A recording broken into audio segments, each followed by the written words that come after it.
Okay, so I just want to introduce David. We're very pleased to have David Ascher here. He's currently the Chief Executive Officer of Mozilla Messaging. Mozilla Messaging is the organization responsible for the ongoing development of Thunderbird, which is the leading open source email client. Prior to that, he was Chief Technology Officer at Active State, which is a leading provider of dynamic programming language tools and support. Prior to that, he's had various software gigs in a wide variety of organizations. He has a Bachelor of Science in Physics. He's done graduate work in human-computer interaction, and he has a Ph.D. in vision research. And as David has said, he'd like to really keep this informally. He'd like to probably get to the Q&A part as quickly as possible. He's quite happy to take questions, and this is an opportunity for you to ask questions of particular practitioners in the field of interest. So I'll just let Cool. David take it away. Cool. Thank you for inviting me. Hi, everybody. I guess a couple sort of agenda items. One, feel free to interrupt. I really don't mind interruptions. As you can tell, I don't have prepared slide deck. This is totally going to be ad lib.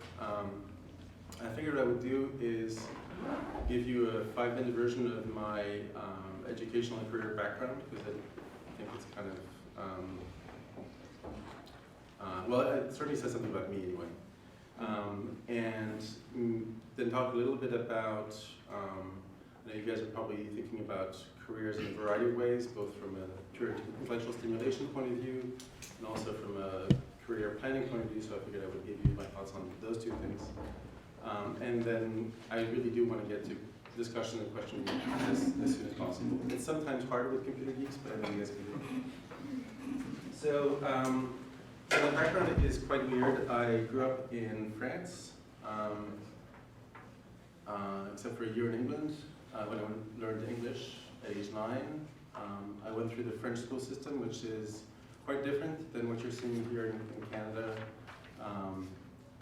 If you grew up here, it was very strict. And so in particular, in the French school system, especially when I went to school there was very much a notion that there was a ranking. Every child in France is basically ranked. And you go as far, as high in the ranking as you can. And there's a bizarre thing in France about sort of the topics that warrant high rankings. And mathematics is the top one. If you could do math, then you're better than people who can't. It doesn't matter if you can be a poet or whatever. It really doesn't matter. If you can do math, you're better. If you can do advanced math, you're better, etc. So there's a whole ranking, and I can go on at length about why that's a really stupid way to build your society. But anyway, by the end of high school, I was quite well steeped in that system. So when I decided to go to the United States for what they call college, which is really university, I think, here, I was really stuck in that, and so I ended up my first year of university where I had complete choice in taking whatever I wanted. I took, math, physics, chemistry, and I think I branched out my first year. I took one psychology course. That was my liberal arts course. Turns out it's a science, but that's good.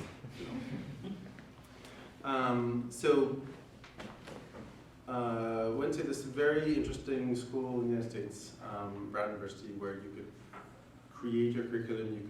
There was a lot of freedom, which I only sort of learned to appreciate in the later years. But by the time I figured out what I was interested in, I was already sort of pretty far down the physics track, so I said I would just finish my physics bachelor's. I did that. Hated physics by the time I was done, completely hated it. Had nothing to do with physics, but all to do with the interactions I was having with particular professors and things like that. And also it had to do with the fact that what I really wanted to do was computer science. But I was already sort of committed to physics. And so I did my thesis, my last year write-up paper for physics in the computer science lab, because that's where I actually like to be. So even though I don't have a single computer science degree, I've actually probably spent more time in computer science labs than anywhere else. So I guess the first lesson there is, or at least the first thing that I think about when I think back at that time is, don't let your cultural expectations about what you should be doing override what feels right. I really wanted to do computer science, but I was sort of trained for 18 years that I wanted to be doing physics, because computer science in France, at least at the time, was considered a manual labor kind of thing, kind of like a mechanic, a mechanic with electronic things. That's sort of how I thought about computer science. So anyway, I did physics when I should have been doing computer science. And then the other thing that was weird, and maybe I don't know, maybe something we can talk about later, is I wanted to do computer science, but the department I was in was interested in doing computer engineering. Specifically, they were very good at training top software engineering talent for top software firms. A lot of our graduates went to Microsoft or Electronic Arts or Industrial Light and Magic, all those kinds of very high-end talent. But they were really training. There was a pre-professional software engineering course, and I really wanted to learn science. I wanted to sort of expand my brain. So there was a weird mismatch there. Strangely enough, I decided I wanted to do computer science, decided not to do that, and then went and worked for a couple of years for the university as a software engineer. That was quite formative because I learned a lot of really interesting skills. The first skill I learned is how to behave in a meeting, because until you've actually had a real job, you don't know what it's like to be in a meeting. You always feel like there's these special people who know how to run meetings and stuff. Just being hired, having a job where people said, okay, it's your meeting, you run it, was very, very important and a very valuable skill. The second skill I learned was that I could do things that had impact. So I was fresh out of college, what we call university, and I was basically tasked with setting up there's this new thing called the internet. This new thing where students in the university could get computer accounts. And so there was software that students would use. They would have to go into the lab and fill in their details, and they would get an email address, and they would get all their credentials and all that stuff. And I'd written software before, kind of semi-commercially. I'd written software in classes, but I'd never written anything that all of a sudden, like 6,000 people were going to use all in one day. And if there was a bug, it was going to be a bug that was going to annoy 6,000 people around me. It worked fine. But it gave me the feeling that software, even software that's deployed at scale, even though it wasn't really large scale, was something that I could do. So that was a good sort of lesson in those 2 years of work. The second thing I learned in that work period was there's a classic cartoon from the New Yorker that says, on the internet, nobody knows you're a dog, and there's a picture of a dog on the internet. I had the same experience where I was involved in these conversations on the internet with these people who were creating new standards for online communications. And because I could write an email with a beginning, a middle, and an end, because I had clearly a job to do this stuff, people around the world thought that I knew what I was talking about. Which was a really interesting experience. Like, all of a sudden you have these people who have been doing it for 20 years thinking that you're just as competent as they are, just because you can sort of appear to be competent. And that's a lesson that like keeps happening over and over again, right? Like what's a good example recently? Well, I'll get back to it, but we always end up finding that we get amazing contributions in Mozilla from people who are 14 or 15-year-old, and they happen to be coding like a 30-year-old, and so we think they're 30-year-olds. So the internet is a very interesting tool, especially in this field. But anyway, I got a little bored of that, and I knew I wanted to sort of go beyond getting a bachelor's, and so I ended up decided I wanted to look at computer-human interaction work, because I figured that was the thing that was really sort of driving my interest. Ended up going to graduate school in a cognitive science department, which was supposedly where you did computer and human interaction work. Found out within the first couple of weeks of being enrolled that the only person in the department who did that was really boring, and that all the interesting work in computer-human interaction was actually being done in software companies, not in graduate school. And so I switched fields because I was already in graduate school. I switched fields a couple times. First I did auditory research, trying to understand how humans process, how your brains are processing my speech as it's coming, because nobody actually has a clue. After a couple years of working on that, I decided I didn't have a clue either, and switched to vision research, where there's a lot more science and there's a lot more data, and you can make experiments more easily. So I did that for a few years. And then I did a postdoc in California, which is a postdoctoral research fellowship thing where I basically continued my graduate work for a couple of years. And then throughout that entire period, which was 11 years, and even before that, I'd always done software. I got my first computer when I was 11 years old, probably older than most of you guys. I got my first summer job as a programmer when I was, I don't know, 16 or 17. They never paid me. But they taught me stuff. So I'd always been doing software, even though I was never supposed to be doing software. Software was this procrastination tool for me, very, very powerful procrastination tool. And then about, I guess, 2.5 years into my postdoc, so I was getting kind of tired of the pace at which my particular science was advancing. And it was a field where there were maybe 100 super qualified applicants for every job, which is not a good ratio. Like even if you're good, it's just not a good ratio. So I decided I would sort of branch into software and try to do software seriously. That's when I came to Vancouver, and I've had a few jobs in Vancouver since then. Maybe more interesting for you folks, I've probably hired 100 people, probably interviewed 1,000 people, and probably looked at 10,000 resumes.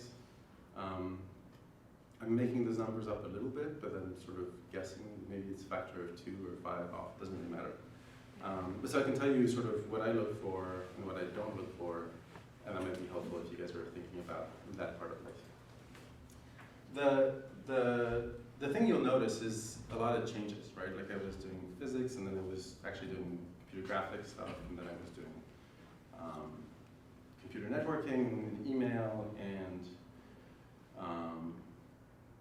then human-computer interaction, audition, vision, brain modeling, software engineering management, business development. There's a whole. I've kept changing what I do, which is I don't know if it's a good thing or a bad thing. But the point is, whenever I've done that, whenever I've shifted from one topic of focus to another, it's because that one seemed interesting to me.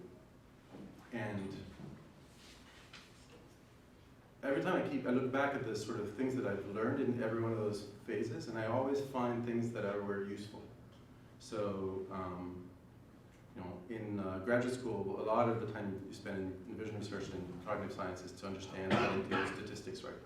How do you make an experiment so that you can actually interpret the results of your experiments and draw some conclusions from the experiments that you've done. And you learn that there are some experiments that have strong statistical sort of internals that make it so that your data is going to be useful and not useful. Turns out that's really what you really want to have when you're doing a marketing campaign. Because if you're buying AdWords here and AdWords there, and you're not actually designing that experiment in a thoughtful sort of way, you're going to be wasting money.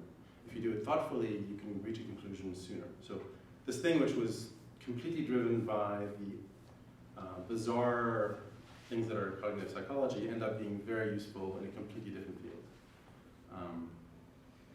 Looking at writing a dissertation, it's a huge piece of writing that maybe 5 people, not including my parents, read.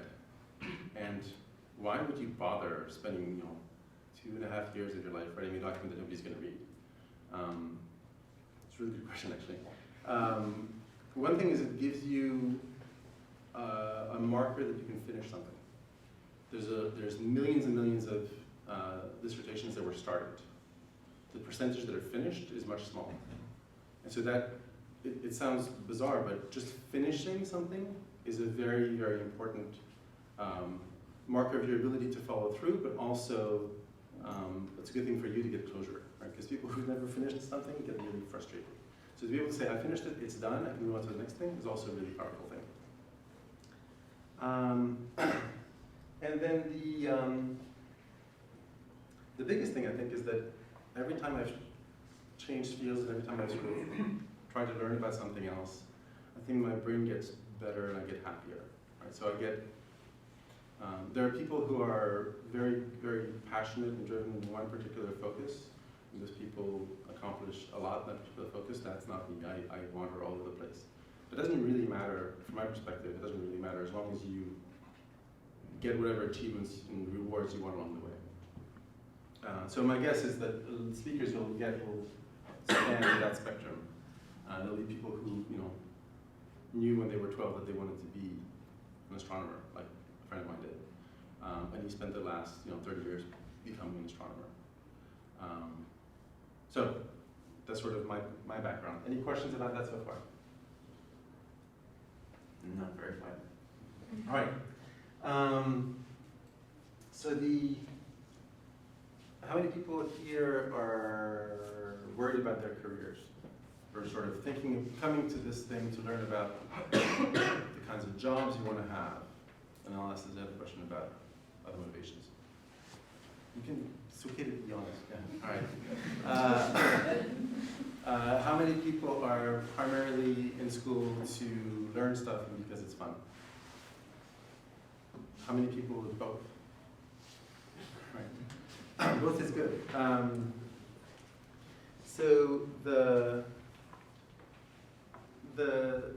I wanted to bring it up because of the hiring criteria. One of the things that is weird about the internet is that if you have a job posting, especially in a company that has I should say what I do now. So right now I'm working for Mozilla. How many people here have heard of Firefox? I'm hoping the other ones of you are just lazy. So Firefox is the best known product by Mozilla. Mozilla, as many people don't know, is it's a public charity, it's a nonprofit. We call ourselves a public benefit organization.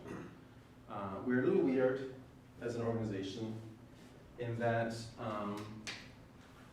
there's this organization called the Mozilla Foundation, which yes, we do abbreviate MOFO, which owns two subsidiaries. One's called Mozilla Corporation, and they make this thing called Firefox. And one's called Mozilla Messaging, which we abbreviate MoMo because otherwise it doesn't run. That makes Thunderbird and a few other things.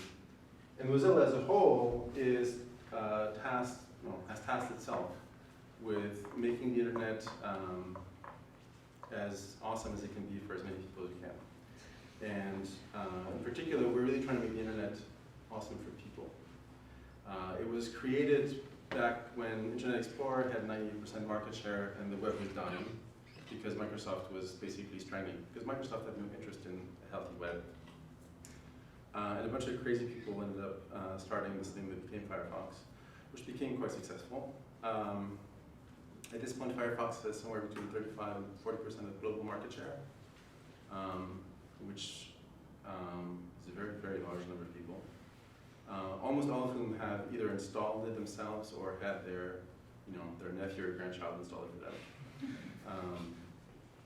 And that's an amazing accomplishment for what was mostly considered a sort of totally utopian project.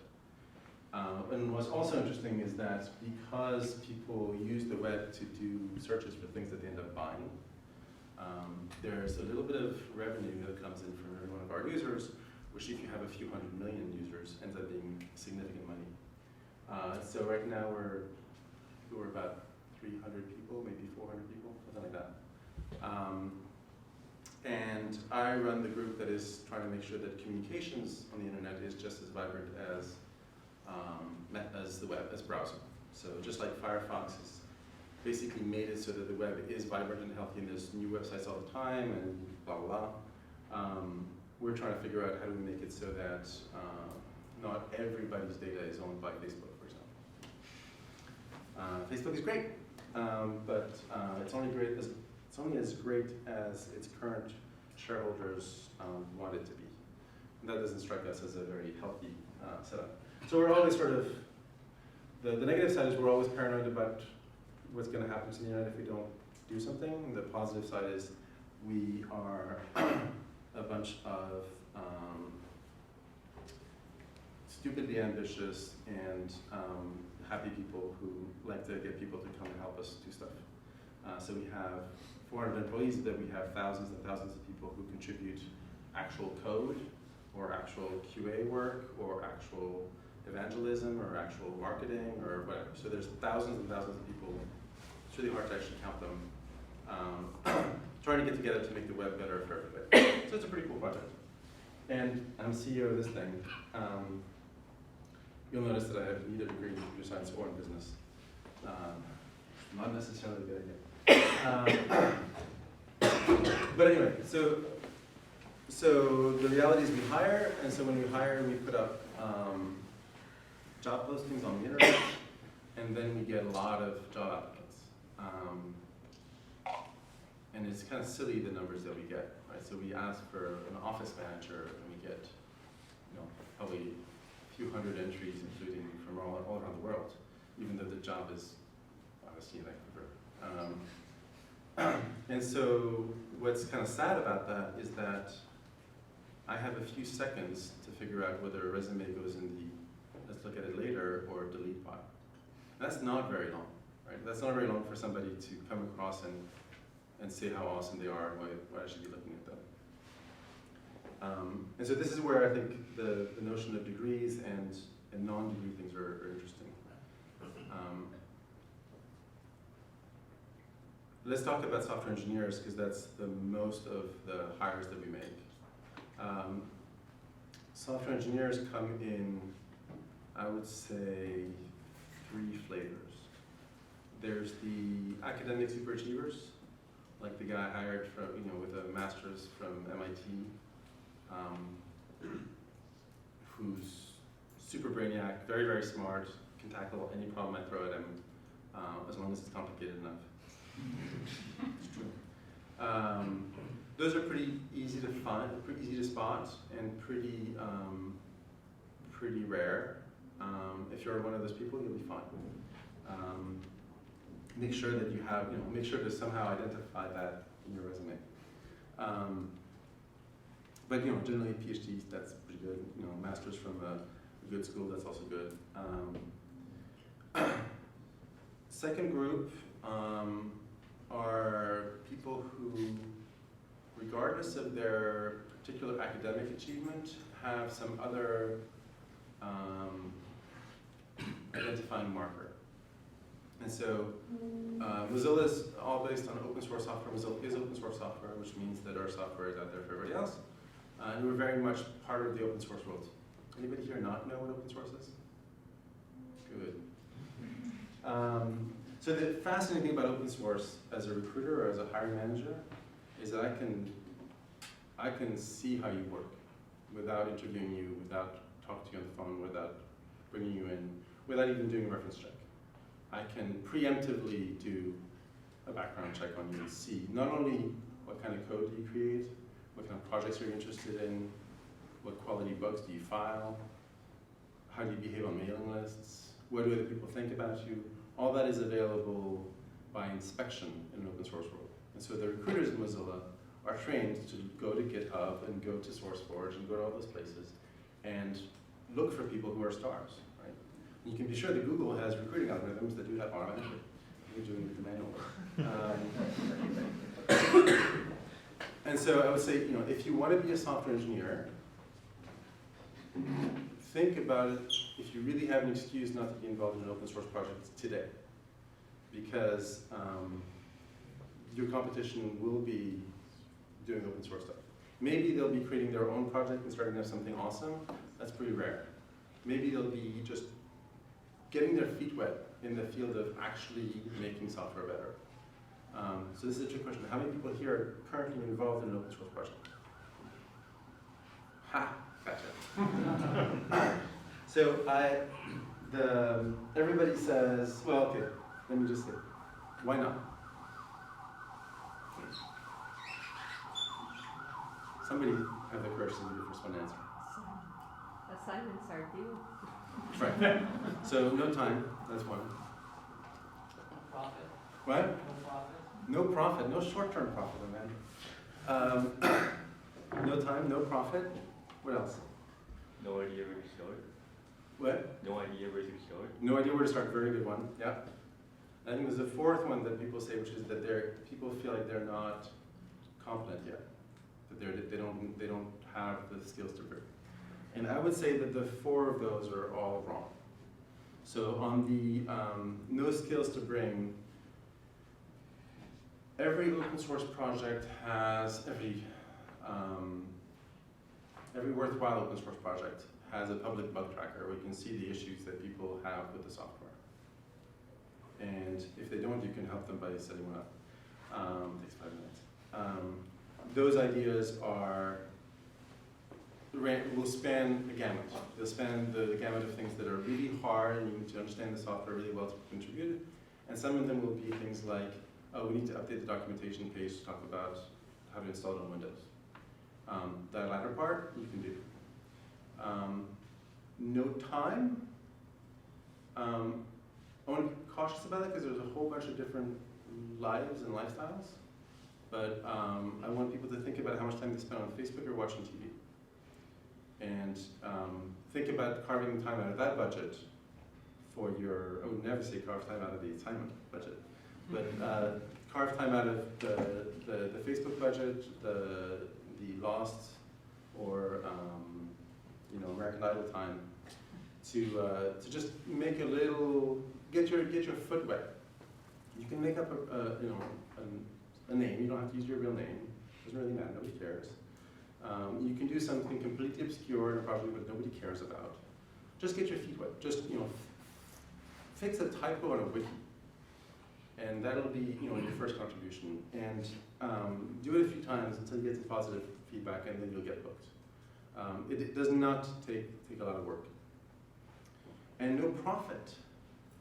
Well, there's two ways to answer that one. One is people shouldn't just do things that result in profit. I feel that very deeply. But I don't think that's an argument. It's just a belief you either have or don't have.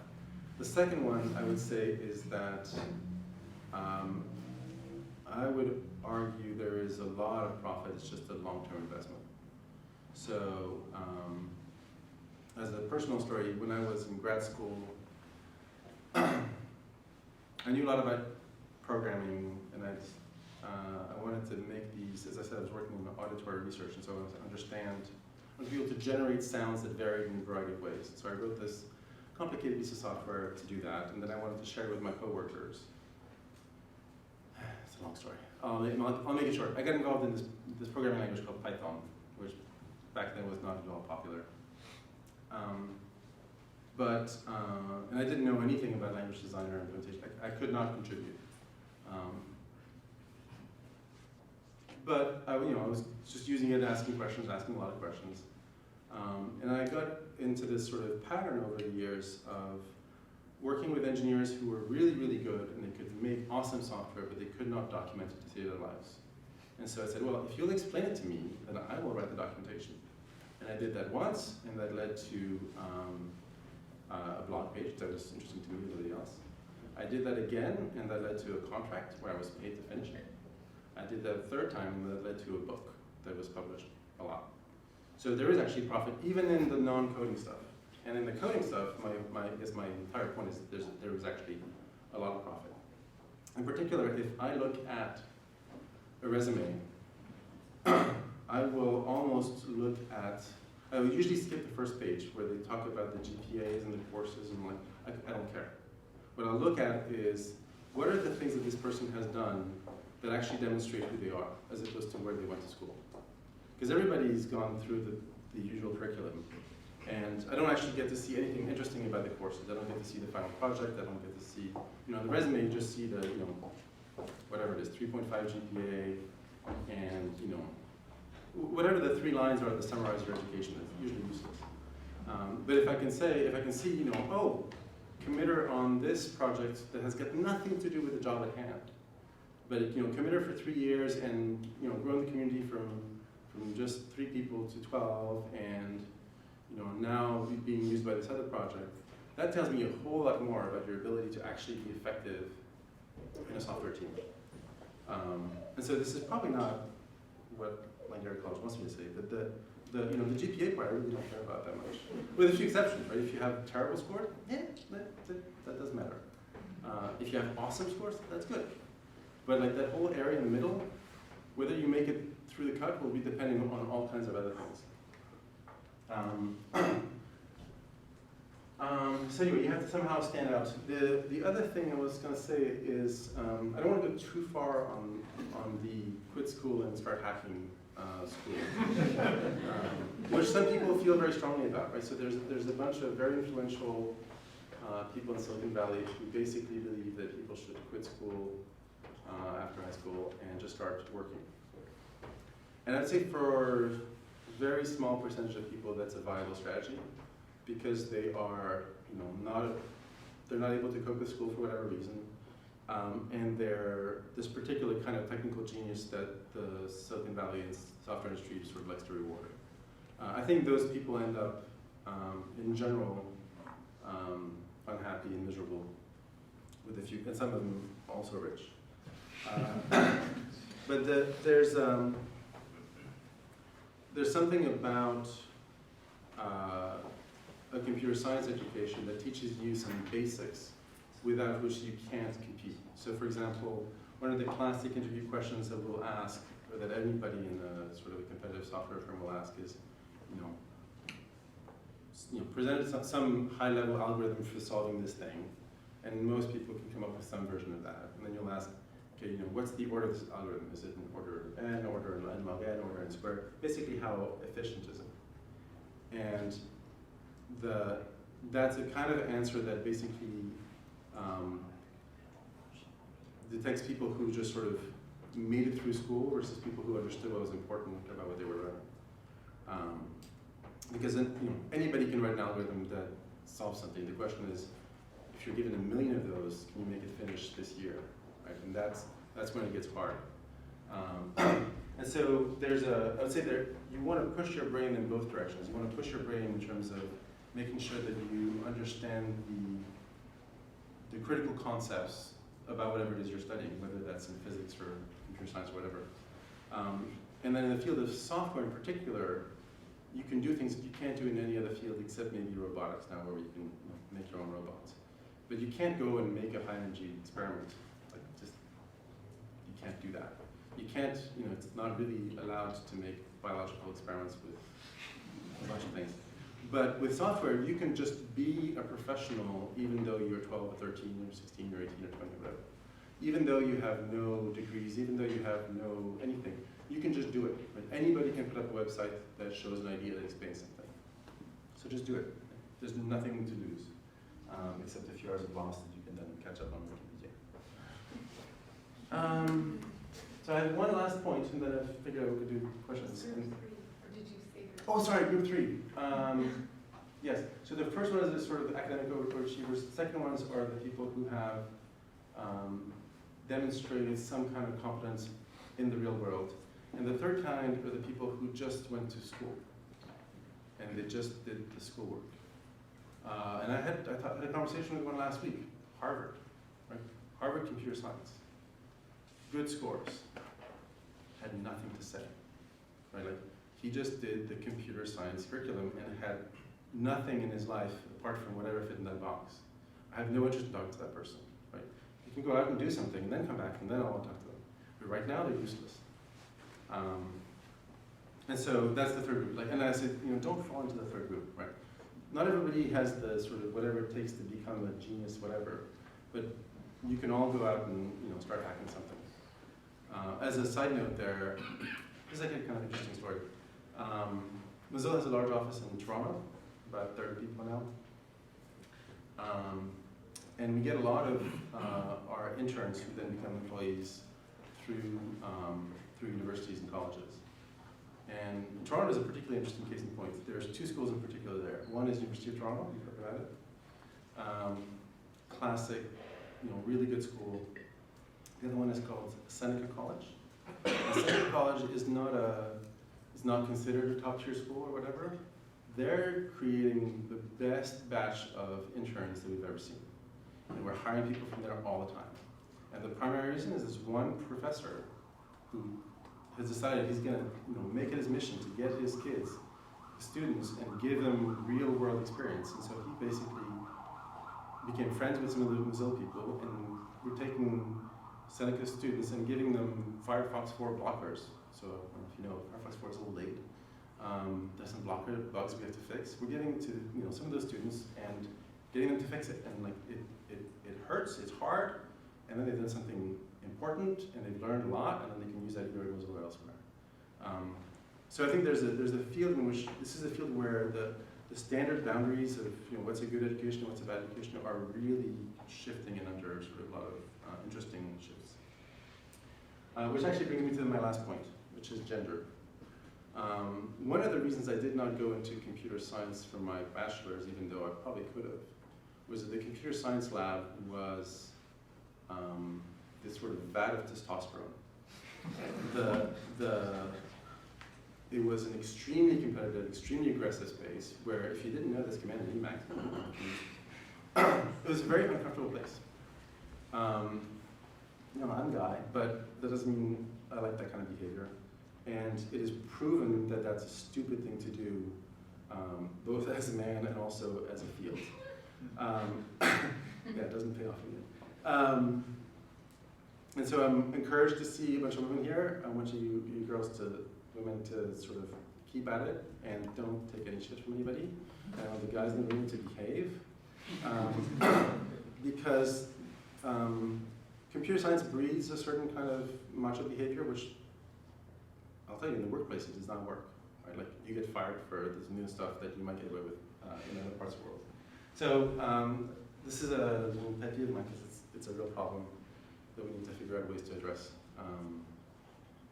So that's my last spiel. Now I want some questions, otherwise it's going to be a short session. I know I speak fast. I apologize. All right, questions? As you discuss the importance of having these sort of independent projects, I wonder if there's any way that the college could sort of foster that, so it would be like not a credit course, but at least some way. Yeah, sure. Or even making the credit course. I mean, I don't understand the politics of academics, but absolutely, right? So, and we've done some work with like that. In particular with the University of Toronto, where I know a computer science prof there. The challenge we had there was that two things. One is the professors did not know, and in general, the college did not know how to grade. Grading is really important, frankly. Even though, frankly, you could have asked me, I would have given a grade. You could have outsourced the grading process. The bigger problem is that the students weren't actually interested, in the sense that they were looking at it, in this particular case anyway, as a sort of like a consulting project, where a bunch of students, were a team, and they went to a client, and I was acting as the client, and I said, well, I want software that does blah, blah, blah. And then they would go away and come back a month later and say, is this what you want? And I would say no. But mostly they wouldn't actually, there's something that comes from the process of choosing your project that gives you the motivation to actually follow through, right? If a professor says you can choose between this CRM system, this graphic system, or this whatever system, people will choose between, lesser evils. But if you give them the choice of working on whatever it is they want, on GitHub or SourceForge, where there's hundreds of thousands of projects, they'll probably all do, I don't know, some wiki software or some, it doesn't really matter what they do. But at least the fact that they will have picked it meant that they actually get to work on it. Also, I think the notion of a small team of students rarely works, in my experience, if it's not people who have, small, founders of a startup pick each other and are committed to each other. A team of 3 or 4 students for a 3-month project is usually, there's a lot of variability, but usually there'll be at least a couple of people who are coasting on the backs of the other two, and that creates a really bad dynamic. So I'm totally, I think, yes, we should sort of figure out a way to do that that actually gets people invested in the process. Other questions? Question, but is the head office in Vancouver or No, it's complicated. So the Mozilla, the legal head office office is in Mountain View, California. But given that I'm here, the effective head office of Mozilla Messaging is here, which confuses the immigration people.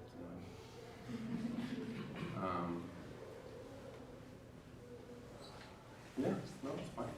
Other questions? Yeah. Can you describe any troubles or difficulties you had when you're starting up open source projects? Like what kind of things would you expect from experience?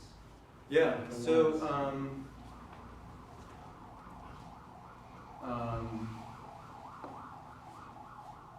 so I'll answer that question, then I'll talk about starting versus joining.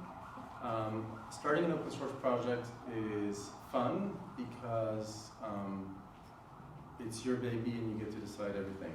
You get to decide the name, you get to decide whether you're using Mercurial, Git, or Bazaar, or whatever version control system you want. You get to control everything. It's hard in the sense that you probably are starting it with the hope that people will use it and people will help you.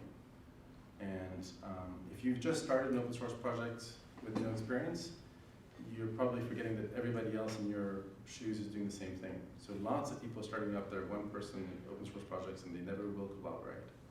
And that's, to address my earlier point, at least I can see how you work solo, but I can't see how you work in a team, which is actually more important.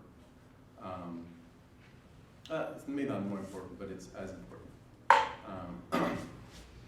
So I think the biggest issue is you start an open source project and it never actually gets anywhere. It never gets to a release. It never gets to a useful state.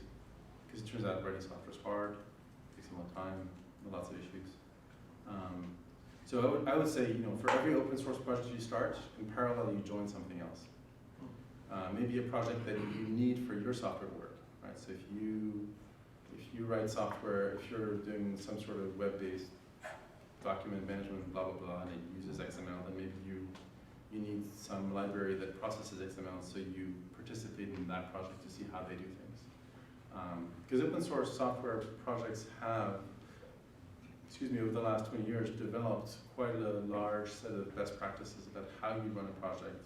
And you can learn a huge amount by being around, by being on the mailing list when they discuss new features, by figuring out how they deal with trolls, by figuring out, when do we stop really supporting Windows 95 or whatever. So, being just listening in and being part of that is probably as important as figuring out how to do it yourself.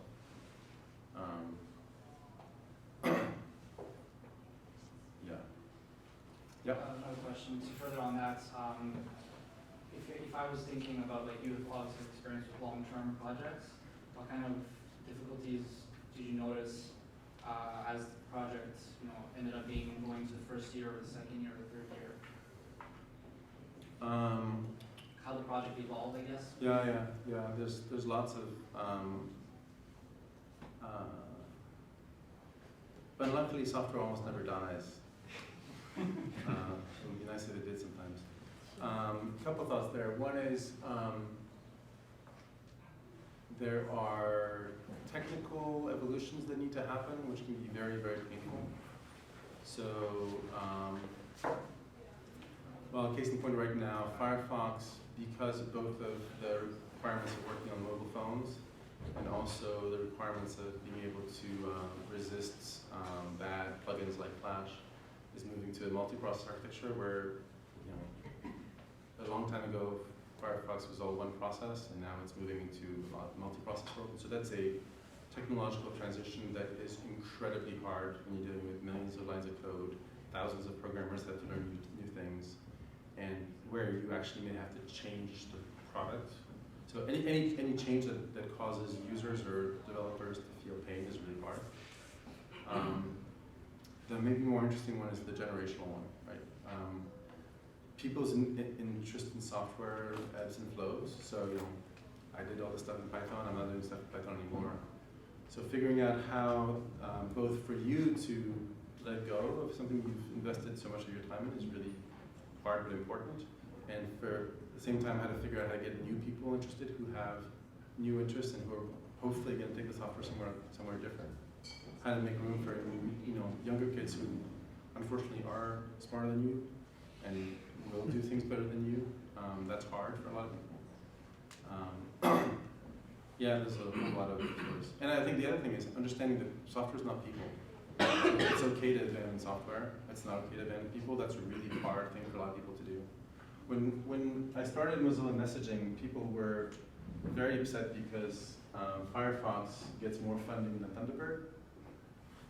Firefox had, I don't know, 200 million users at the time, and Thunderbird had, I don't know, 2 or 3, whatever it was. So from a market point of view, they were completely different. And they certainly, this one solved a huge crisis in the industry, this one was trying to do what it was trying to do. But they're very, very different projects.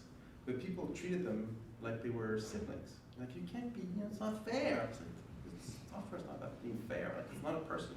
Like, it's just, so making sure that your commitment to software is not, you don't anthropomorphize it too much is a good idea. Anybody else? Are we out of time? Yeah. Huh. I guess I'm talking more than I thought. So I'd just like to thank David again